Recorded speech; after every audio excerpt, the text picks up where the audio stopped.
కేసీఆర్ చేసిన తప్పులకు తెలంగాణ ప్రజలకు శిక్ష పడద్దు అంటున్నారు రేవంత్. సెక్రటేరియట్, ప్రజాభవన్ కడితే ఉపయోగించడం లేదా? కళ్యాణ లక్ష్మి, రైతు బంధు కొనసాగిస్తున్నాం కదా, కేసీఆర్ ప్రాజెక్టులను వినియోగించడం లేదా? ఒక్క అవినీతి ఆపి ఇన్ని పథకాలను ఇస్తున్నామన్నారు రేవంత్. ఈ ప్రభుత్వం పారదర్శకంగా ఉంది. ఇక్కడ ఉన్న మిత్రులకు నేను స్పష్టంగా చెప్పదలుచుకున్నా, కేసీఆర్ చేసిన తప్పులకు తెలంగాణ ప్రజలకు శిక్ష పడకూడదు.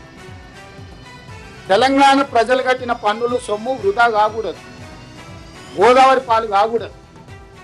చాలా ప్రాజెక్టులు కేసీఆర్ కట్టిన వాటిని వినియోగిస్తలేమా? సెక్రటేరియట్ కట్టిన వాడుకుంటూ వదిలేసినామా? తమిళనాడులో అట్లనే కడితే దాన్ని వేరే దానికి ఇచ్చింది.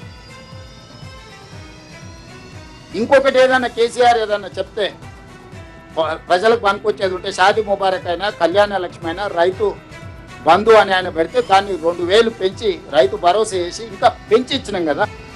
ఆయన ఇచ్చిన పథకాలు అన్నిటికన్నీ కొనసాగించి ఒక్క అవినీతి నాపితే ఇన్ని పథకాలు చేసినాం. ఇన్ని పథకాలు ఈరోజు మీరు ఇంతమంది ఉన్నారు, మీరు ఎవ్వరు మాట్లాడతలేరు. రేషన్ కార్డు ఇవ్వలేదా? సన్నబియ్యం ఇవ్వలేదా? 200 యూనిట్లు ఉచిత కరెంట్ ఇవ్వలేదా? 24 గంటల వ్యవసాయానికి ఉచిత కరెంట్ ఇవ్వలేదా? ఇందిరమ్మ ఇల్లు ఇవ్వలేదా? ఫీజు రియంబర్స్మెంట్ చేయలేదా? ఆరోగ్యశ్రీ 1 yearలో 2600 crores ఇచ్చిన Aarogyasri and CM relief fund, 500 rupees bonus ఇచ్చినాం. అంతకుముందు ఒడ్లు వండిస్తే ఊరేసుకుంటా అంటే కనీస మద్దతు ధరతో పాటు 500 రూపాయలు బోనస్ ఇచ్చినాం. 3000 కోట్లు బోనస్ పే చేసినాం. డైట్ ఛార్జెస్ 40% పెంచినాం. కాస్మెటిక్ ఛార్జెస్ 200% పెంచినాం. బడి పిల్లలకు బ్రేక్ఫాస్ట్ ఇచ్చినాం. లంచ్ క్వాలిటీ పెంచినాం. ఏ స్కీమ్ ఆపినాము?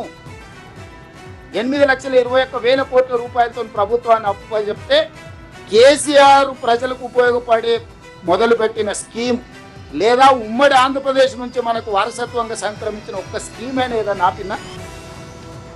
ఇది కూడా ఆయన కోసం కట్టుకుంటే మేము ప్రజల కోసం వాడుతూనే ఉన్నాం కదా. దీన్ని ప్రజాభవన్ చేసి ప్రజలకు అందరికి అవకాశం ఇచ్చినాం కదా. ఎవరైనా రావచ్చు, ఎవరైనా పోవచ్చు, ఎవరైనా చూడవచ్చు. అయితే సీతక్క దగ్గర లేకపోతే బట్టల దగ్గర ఛాయ్ అయిపోవచ్చు. సమయానికి వస్తే భోజనం కూడా పెడతారు వాళ్ళు. ఎవరిని ఈ గేట్ ఎప్పుడైనా మూసిండ్రా? ఈ డిసెంబర్ 7, 2023 తర్వాత ఎవరైనా వస్తపోతే చూడాలి ఎప్పుడైనా గేట్ బంద్ అయిందా?